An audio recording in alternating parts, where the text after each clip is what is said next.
السلام علیکم ورحمۃ اللہ وبرکاتہ۔ الحمد للہ رب العالمین والعاقبۃ للمتقین والصلاة والسلام علی رسولہ النبی الکریم محمد وعلی آلہ وصحبہ اجمعین۔ اشہد ان لا الہ الا اللہ وحدہ لا شریک لہ واشہد ان محمدا عبدہ ورسولہ، اما بعد۔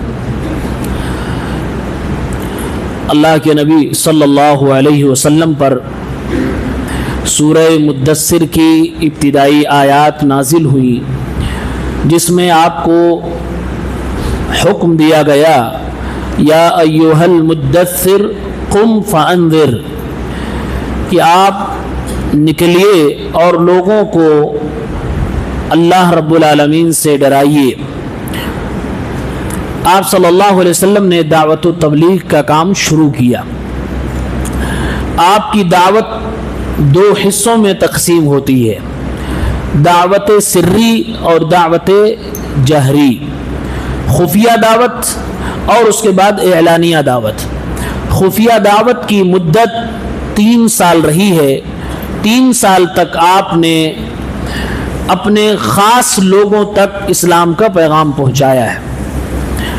صحیح مسلم میں ایک صحابی رسول عامر ابن عبسہ رضی اللہ تعالیٰ عنہ کہتے ہیں کہ میں شروعاتی دور میں اللہ کے نبی سے ملا، وَهُوَ يَوْمَئِذٍ مُسْتَخْفٍ، وہ اس زمانے میں لوگوں سے چھپ کر رہا کرتے تھے، اعلانیہ دعوت کا کام نہیں کرتے تھے۔ اسلام کا ایک اصول ہے کہ ایک ہے دین کی حفاظت اور ایک ہے دیندار کے جان کی حفاظت۔ اگر دونوں میں ٹکراؤ ہو جائے تو عز ابن عبدالسلام رحمہ اللہ کہتے ہیں کہ دیندار کے جان کی حفاظت مقدم ہوگی اور دین کی حفاظت اللہ کے حوالے چھوڑ کر اس کو اللہ کے حوالے چھوڑ دیا جائے گا۔ تو اسی اصول پر گویا کہ ہمارے نبی صلی اللہ علیہ وسلم نے شروعات میں عمل کیا کہ آپ نے سری دعوت دی، خفیہ دعوت دی، اور جب آپ نے یہ دعوت شروع کی تو آپ نے ذمہ داری جیسے ایک مسلمان پر عائد ہوتی ہے، ہم اور آپ پر جیسے مسئولیت ہے، اسی حساب سے اسی درجات سے آپ نے کام کیا۔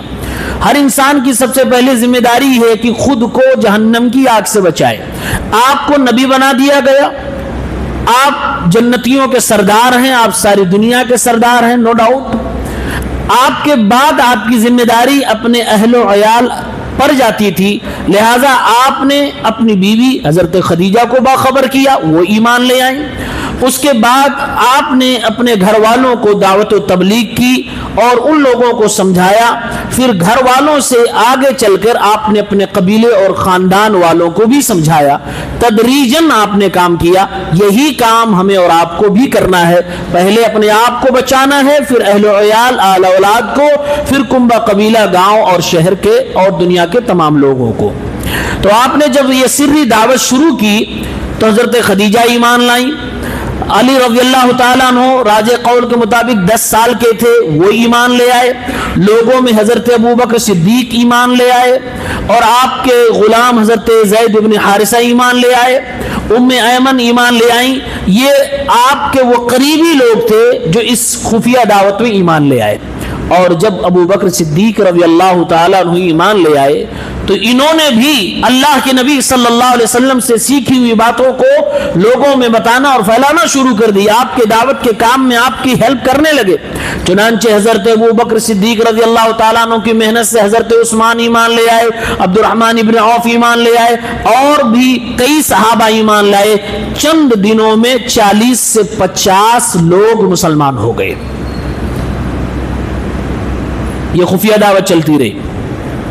پھر اللہ تبارک و تعالیٰ نے قرآن کی وہ آیت اتاری جس میں پیغام تھا کہ اے نبی، اپنا اور اپنا گھر کا معاملہ تو ہو گیا، اب وقت آ گیا ہے آپ اٹھیے اور اپنے خاندان پورے قبیلے قریش کو آپ دعوت عام دیجیے۔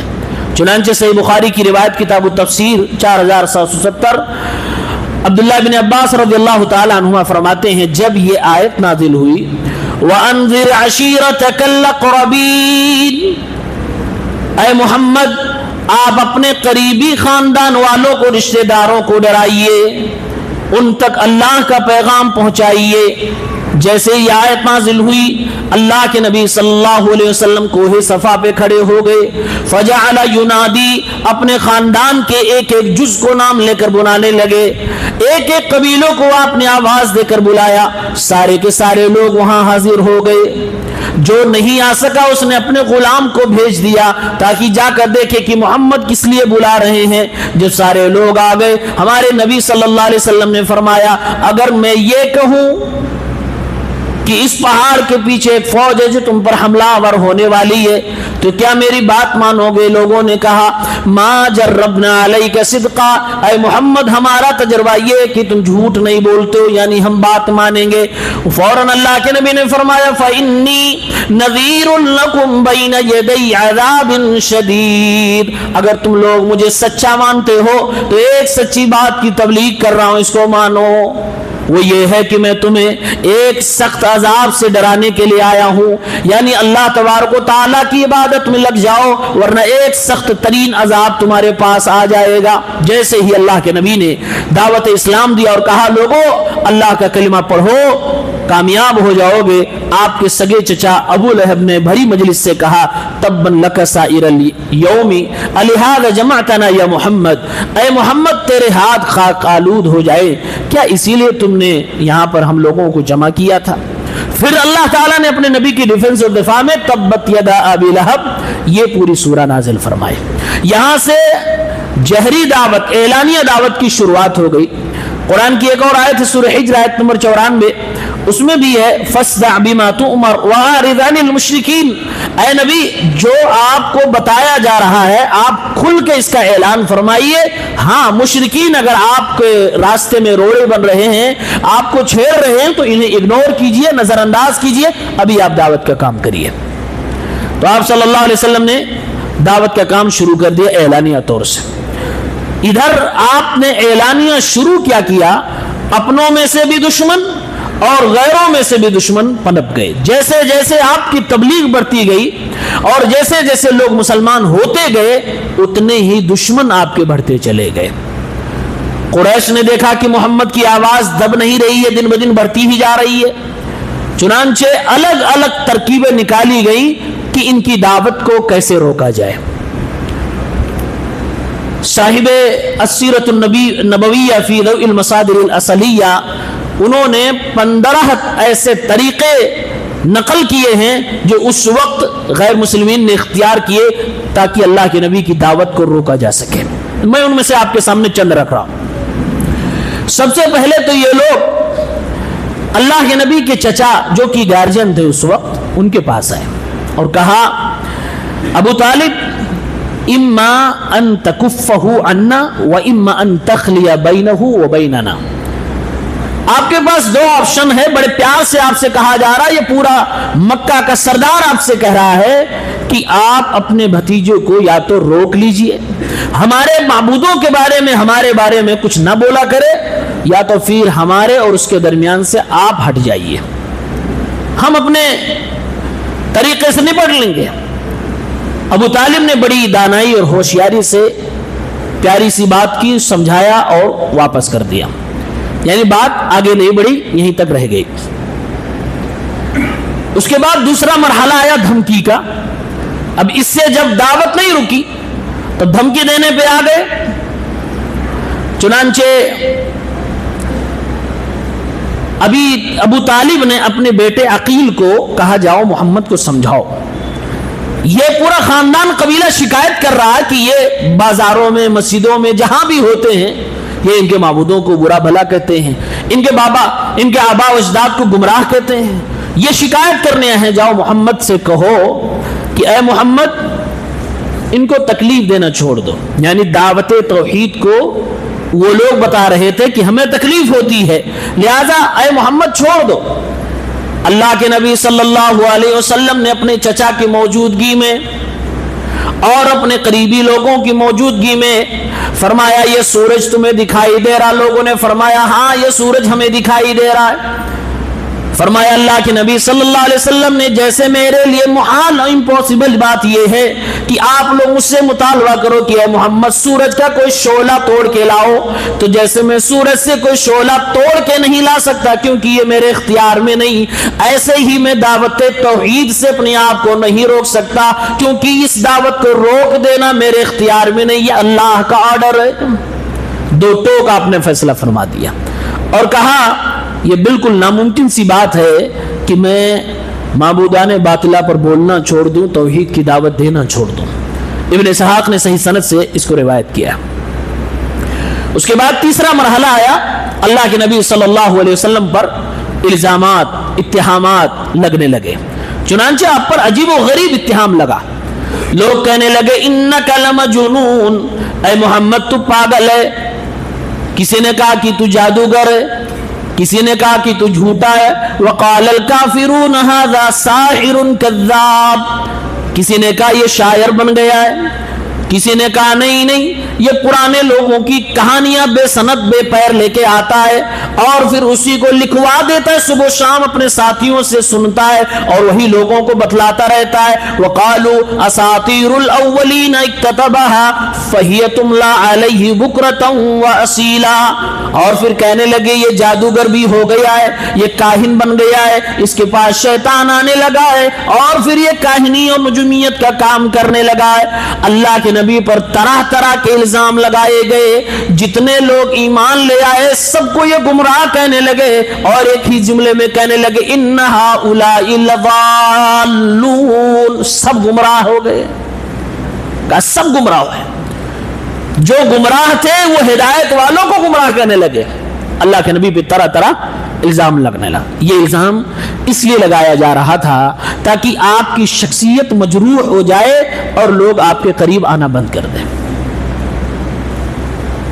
یہ بھی مشرکین اور کفار کا ایک طریقہ تھا کہ دعوت روکنے کا طریقہ یہ کہ داعی کی شخصیت کو مجروح کر دو، اسے بدنام کر دو۔ پھر ایک طریقہ اور اختیار کیا کہ حج کا ٹائم آ رہا ہے، باہر سے لوگ آتے ہیں، محمد اس کا فائدہ اٹھاتا ہے اور بازاروں میں جا جا کر لوگوں کو اللہ کا قرآن سناتا ہے۔ چنانچہ نضر ابن حارث ایک کافر شخص کھڑا ہوا اور کہا میں جا رہا ہوں شام اور وہاں سے ناچنے گانے والیوں کو لاؤں گا، گلوکار کو لاؤں گا، گانے والوں کو لاؤں گا، جب قرآن محمد پڑھے گا تو اس کے بعد یہ لوگ اس زمانے کا اشعار پڑھیں گے، گائیں گے، یعنی کچھ نہ کچھ بکواس کریں گے تاکہ قرآن کی آواز لوگوں تک نہ پہنچنے پائے۔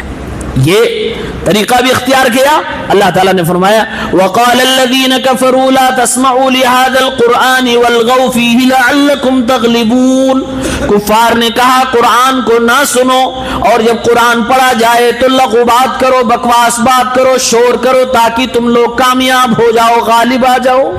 مقابلہ نہیں کر پا رہے تھے تو چلا کر مقابلہ کرنے کی کوشش کرنے لگے۔ یہ بھی طریقہ ناکام ہو گیا۔ اب اللہ کے نبی صلی اللہ علیہ وسلم اور صحابہ کرام سب کا یہ لوگ مذاق بنانے لگے۔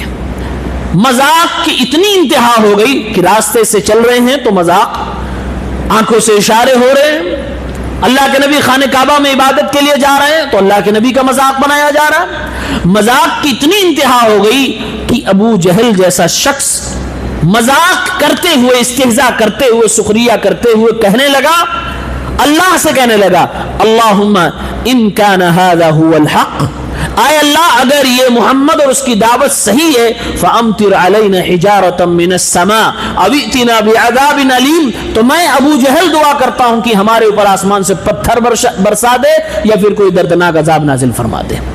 یہ اس نے استہزاء کے طور پہ کہا تھا، جیسا کہ صحیح بخاری کے اندر مذکور ہے۔ قال ابو جہل مستہزئا، استہزاء کر رہا تھا۔ مذاق کی اس سے بڑی کیا شکل ہو سکتی ہے کہ مذاق، اس کو یقین تھا، اس بات پر یقین تھا کہ عذاب کچھ نہیں آئے گا، اس لیے وہ اللہ سے دعا کرنے لگا ابو جہل کہ اگر محمد صحیح ہے تو اللہ تعالیٰ نے جواب دیا تمہاری دعا قبول تو کر لی جاتی ہے لیکن محمد الرسول اللہ جس بستی اور جس سماج میں ہو وہاں میں عذاب نہیں نازل کیا کرتا۔ محمد الرسول اللہ موجود ہے اس لیے عذاب رکا ہوا ہے، اور محمد کے ساتھی استغفار کر رہے ہیں اس لیے عذاب رکا ہوا ہے، ورنہ تمہاری دعا تو قبول کر لی جاتی ہے۔ اس کے بعد ایک اور طریقہ اختیار کیا گیا کہ چلو لین دین کر لیا جائے، صلح کر لی جائے، مصالحت کر لی جائے، کچھ ڈیل کر لی جائے۔ چنانچہ قرآن کریم میں آیا ہے سورہ قلم میں، اللہ تعالیٰ نے فرمایا وَدُّوا لَوْ تُدْهِنُوا فَيُدْهِنُونَ، اے نبی یہ چاہتے ہیں کہ آپ ذرا نرم پڑ جائیں تو یہ بھی نرم پڑ جائیں۔ چنانچہ یہ لوگ آ گئے اور جرأت کر کے اللہ کے نبی سے کہنے لگے ایک دن آپ ہمارے معبودوں کی عبادت کریں، دوسرے دن ہم آپ کے معبود کی عبادت کر لیں گے، ایک سال آپ ہمارے کی کریں، اگلے سال ہم آپ کی کر لیں گے، اس طرح سے چلو صلح مصالحت کر لی جائے۔ پھر اللہ تعالیٰ نے قرآن کی آیت نازل فرما دی قل یا ایھا الکافرون لا اعبد ما تعبدون لکم دینکم ولی دین۔ نہیں ایسا نہیں ہو سکتا، ایمان کے ساتھ شرک کی ذرہ برابر ملاوٹ نہیں ہو سکتی، برداشت نہیں کیا جا سکتا۔ تم سال اور دن کی بات کر رہے ہو۔ اب اس کے بعد ایک طریقہ یہ بھی اختیار کیا گیا، یہ آئے اور اللہ کے نبی کی چچا سے کہنے لگے یہ محمد آپ کو بڑا پیارا لگتا ہے، آپ ایک بہترین بھتیجا تلاشتے ہو، یہ ہمارے درمیان عمارہ ابن الولید ہے، بڑا خوبصورت نوجوان ہے، ہٹا کٹا ہے، جوان ہے، بہترین ہے، بدلے میں اس کو لے لو، محمد کو ہمارے حوالے کر دو۔ کہا کیا کرو گے؟ کہا محمد کو مار دیں گے، بدلے میں تمہیں لڑکا چاہیے، جوان چاہیے، لے جاؤ اور محمد کو دو، محمد کو ہم قتل کرنا چاہتے ہیں۔ ابو طالب نے کہا کیا بیوقوف سمجھ رکھا ہے؟ واپس کیا۔ قتل تک کی ان لوگوں نے سوچ رکھی تھی کہ بدلے میں لڑکا دے کر اور آپ کو قتل کر دیا جائے۔ اللہ تعالیٰ آپ کی حفاظت کرنے والا ہے۔ اس کے بعد لالچ کی باری ہے، اور لالچ کے ذریعے سے اللہ کے نبی صلی اللہ علیہ وسلم کو توحید کے راستے سے دعوت سے ہٹانے کی کوشش کی گئی۔ ابن اسحاق نے روایت کیا جس کو علامہ البانی نے حسن قرار دیا ہے، کہتے ہیں عتبہ ابن ربیعہ یہ اللہ کے نبی کے پاس آیا اور کہا محمد تم ہمارے درمیان بڑے عزت دار ہو، ہم تمہیں بچپن سے جانتے ہیں، تم بڑے شریف آدمی ہو، لیکن جس چیز کا تم اعلان کر رہے ہو یہ پورا قریش قبیلہ خاندان بکھر گیا ہے، باپ بیٹے میں جدائی ہو گئی ہے، لہٰذا ہم تمہارے پاس ایک پیشکش لے کر آئے ہیں، اگر اس آفر کو مان لو اور مجھے لگتا ہے مانو گے، ذرا سنو تو صحیح۔ کہا سناؤ۔ کہا محمد اگر تمہیں مال چاہیے پورا قبیلہ قریش مل کے اپنا مال جمع کر کے تمہاری قدموں میں اڈیل دے گا، تم سب سے زیادہ مالدار ہو جاؤ گے، اور اگر تم عزت شرافت سرداری چاہتے ہو تو وہ کچھ بھی دے دیا جائے گا، آپ کو سردار بنا دیا جائے گا، اور اگر کچھ نفسیاتی معاملہ ہے، کچھ بیماری ہے تو بڑے سے بڑے ڈاکٹرز کو بلا کر، طبیب کو بلا کر علاج کرایا جائے گا، خرچہ ہم لوگ سنبھالیں گے، لیکن یہ کام چھوڑ دو۔ بعض روایت میں کہا کہ 10 عورتوں سے اگر نکاح کرنا چاہو تو مکے کی خوبصورت عورتوں سے نکاح کر دیں گے، شادی کر دیں گے، یہ کام چھوڑ دو۔ اللہ کے نبی صلی اللہ علیہ وسلم نے کہا عتبہ رکو، پھر آپ نے سورہ صاد کی ابتدائی آیت پڑھ کے اسے سنائی۔ قرآن کی آیت جو آپ نے تلاوت کی وہ مدہوش ہو گیا، اٹھا اور مجلس سے بھاگا اور ابو جہل اور پوری پارٹی سے کہا واقعی محمد جو سناتا ہے بڑا لاجواب ہے، بڑی چاشنی، بڑی اس میں حلاوت ہے، ایسا کرو محمد کو اس کے حال پہ چھوڑ دو۔ ناکام ہو گیا، آفر لے کے آیا تھا، ناکام ہو گیا، واپس چلا گیا۔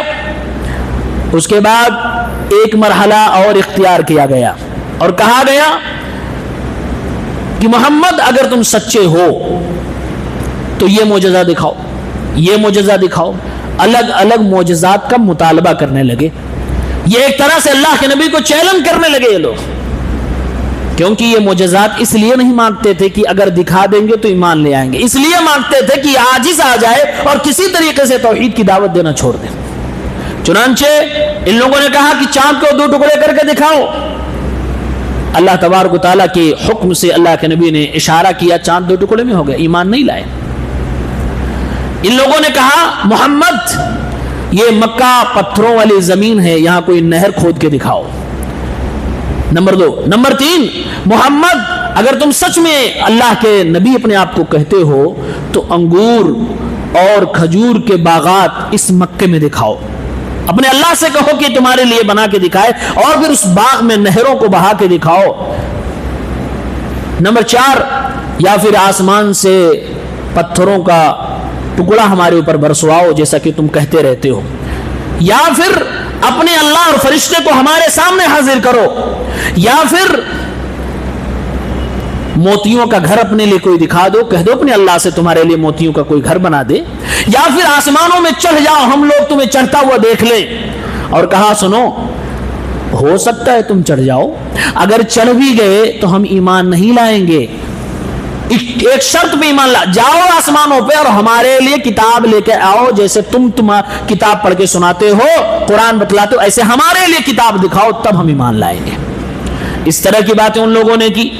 اور دوسری آیتوں میں ہے کہ کہا محمد تم اکیلے کیسے دعوت کا کام کر رہے ہو، اپنے اللہ سے کہو کہ ایک فرشتہ بھی تمہارے سپورٹ کے لیے اتار دے۔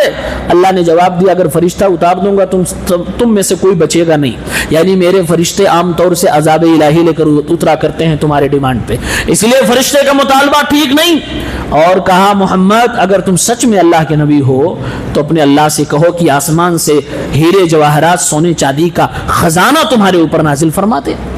عجیب و غریب قسم کے ان لوگوں نے معجزات کا مطالبہ کیا، لیکن اللہ تبارک و تعالیٰ نے اپنے نبی کو منہج سکھایا اور کہا اے نبی ان کے کہے ہوئے مطالبات کو پورا نہیں کرنا ہے، یہ معجزات تو اللہ کی طرف سے ہوتے ہیں اور نبیوں کے ہاتھ میں ہوا کرتے ہیں، اس لیے آپ کہیے سبحان ربی هل كنت الا بشر رسولا، آپ جواب دے دیجئے میرا رب پاک ہے، میں تو بس اللہ کا ایک بندہ ہوں، انسان ہوں اور رسول ہوں، یہ سب چیزیں میرے بس کی بات نہیں ہے، اگر اللہ چاہے گا تو یہ سارے معجزات بس کن کہنے سے ہو جائیں گے، اور اگر اللہ نہیں چاہے گا تو محمد الرسول اللہ خود سے معجزات نہیں دکھا سکتا۔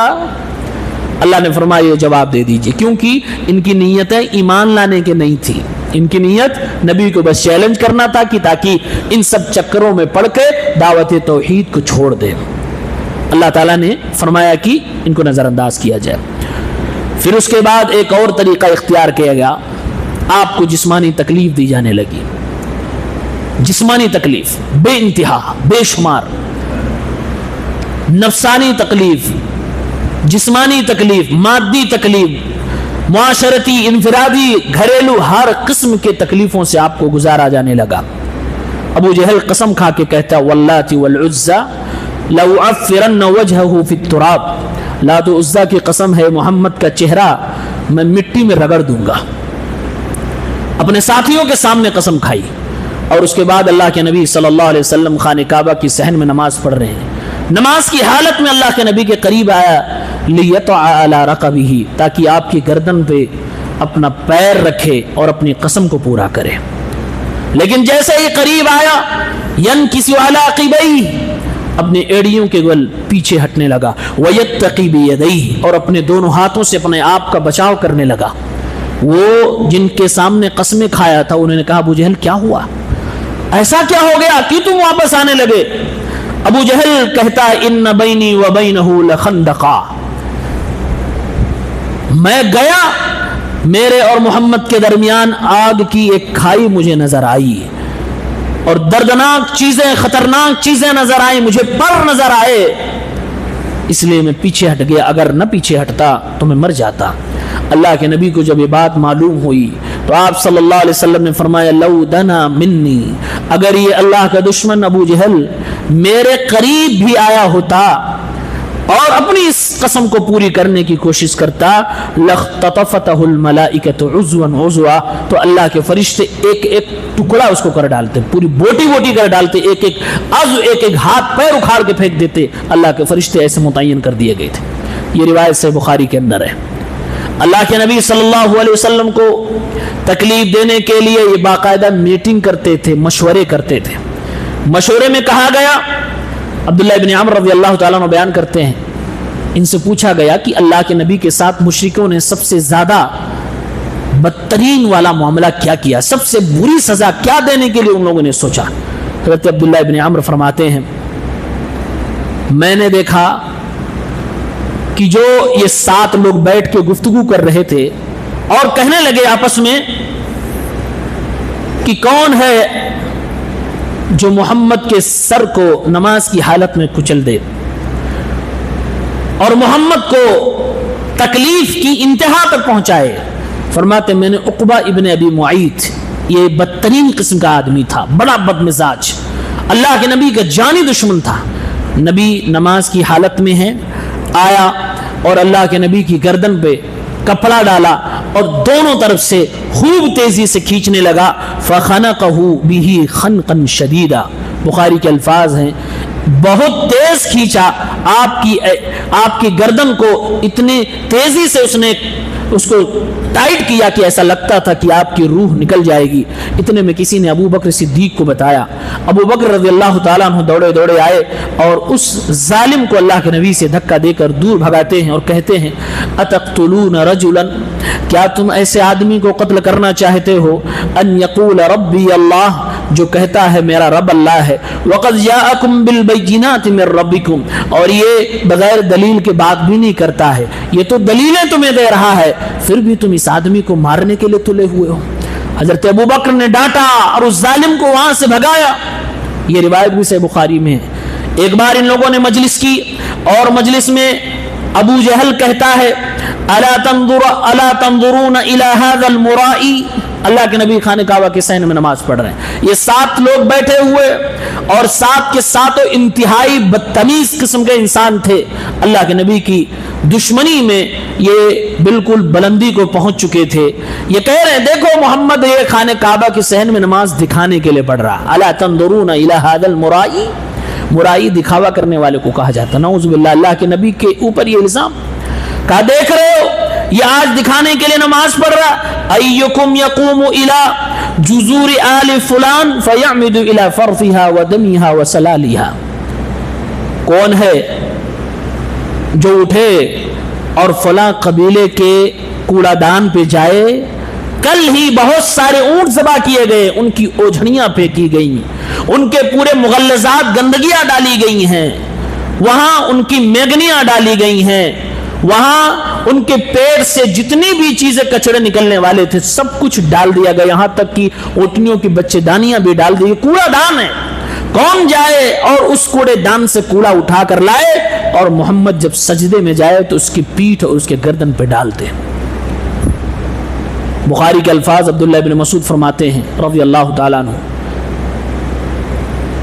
فرماتے ہیں کہ ان میں جو بدترین قسم کا انسان تھا، سب سے بدتینت بدمزاج تھا، وہ اٹھا، وہی عقبہ ابن ابی معیط، اور بھاگا گیا اور لے کے آیا۔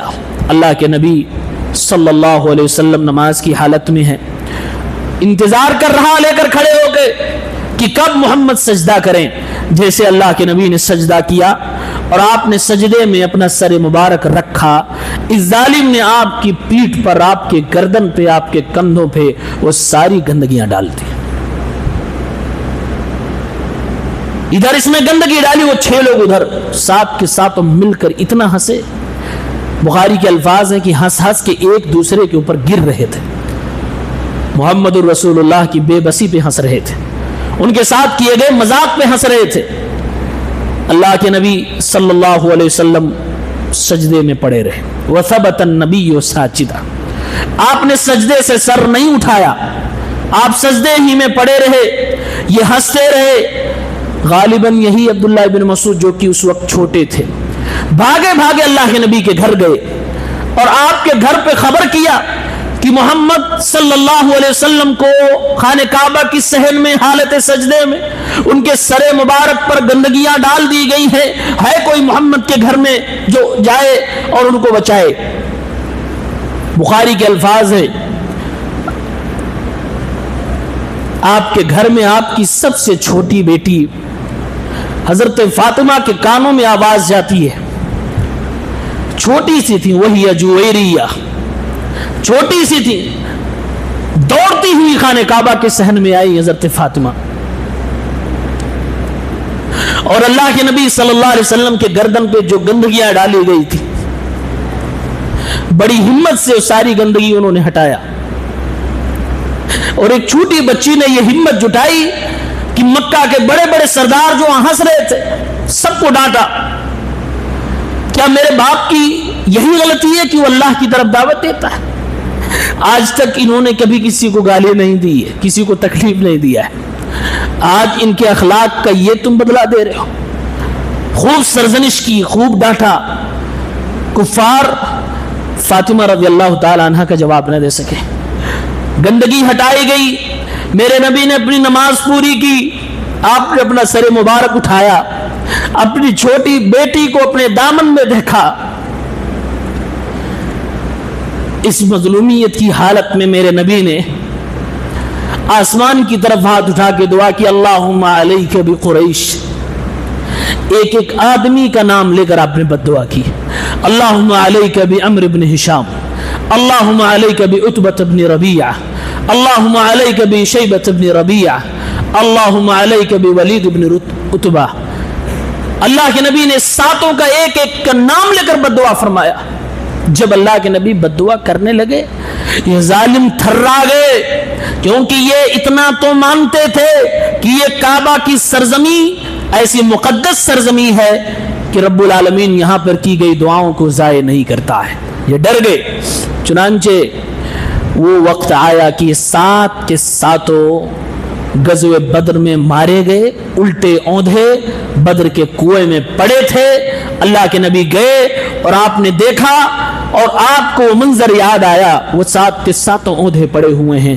آپ نے فرمایا وَأُتْبِعَ أَصْحَابُ الْقَلِيبِ لَعْنَةً، وہ اس وقت کی میری بد دعا ان پر لگ گئی، اور آج یہ سب کے سب اوندھے پڑے ہوئے، سب مرے ہوئے ہیں۔ اللہ کے نبی کے صحابہ کو ستایا گیا، بلال کو نوجوانوں کے ہاتھ ہینڈ اوور کر دیا جاتا، لے جاؤ اس کو، گلے میں پٹا ڈال کے نوجوانوں کو پکڑا دیا جاتا، اور وہ کفار نوجوان عواش مکے کی گلیوں میں ان کو گھسیٹتے تھے۔ حضرت بلال صرف یہی کہتے اللہ ایک ہے، اللہ ایک ہے۔ آل یاسر کو تباہ کیا گیا، حضرت یاسر کو مارا گیا، ان کی بیوی کو مارا گیا، اسلام کی پہلی خاتون کو شہید کیا گیا، سب کو مارا جا رہا تھا۔ ایک بار حضرت ابوبکر صدیق کو لوگوں نے خانہ کعبہ کی صحن میں مارا، جوتے سے کسی کافر نے مارا تھا۔ روایت بتلاتی ہے کہ ناک میں اتنی زخم آئی تھی، پتہ نہیں چل رہا تھا کہ ابوبکر کی ناک ہے کہ نہیں ہے۔ ان کو کپڑے میں رکھ کے اٹھا کر ان کے گھر پہنچایا گیا۔ لوگوں نے بہت ظلم ڈھائے، ایسے نہیں اسلام پہنچا ہے، بڑی محنت سے پہنچا ہے، بڑی قربانیوں سے پہنچا ہے۔ ہمارے نبی کی قربانیاں، آپ کے گھرانے کی قربانیاں، آپ کے اصحاب کی قربانیاں، صدیق اکبر کی قربانیاں، آپ کے ساتھیوں کی قربانیاں، ایک ایک کو چن چن کے مارا گیا، لیکن اللہ نے ایمان پہاڑ سے بھی زیادہ مضبوط عطا فرمایا تھا۔ آپ کی تربیت تھی کہ ایک کے قدم میں بھی جنبش نہیں آئی، لہذا مکے کی تاریخ میں ایک بھی ریکارڈ نہیں ملتا کہ مکے والوں کے ظلم سے کسی ایک بچے نے بھی مرتد ہونے کے لیے سوچا ہو کہ ہاں اسلام چھوڑ دیتے ہیں۔ مکہ چھوڑنے کے لیے سوچ لیا، ہجرت کر لیں گے لیکن دین چھوڑ دیں گے، ایک ریکارڈ بھی نہیں ملے گا، ایک عورت کا نہیں ملے گا، ایک بچے کا بھی نہیں ملے گا۔ وہ ایمانی قوت اللہ تبارک و تعالیٰ نے پیدا فرمائی، اسی لیے ان کو والسابقون الاولون کہا گیا ہے۔